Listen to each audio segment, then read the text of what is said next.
Letos so ga med drugim obeležili z odprtjem razširjenega pokopališča pri Svetem Jakobu na Suhorju.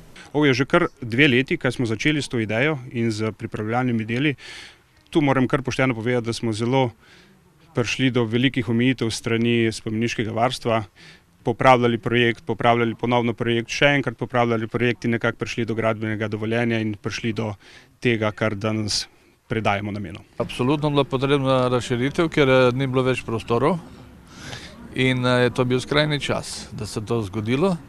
No, je pa v tem toliko dobro, da bojo še sosednega pokopališča, ker nimajo isto prostora, lahko tudi tle pokapali.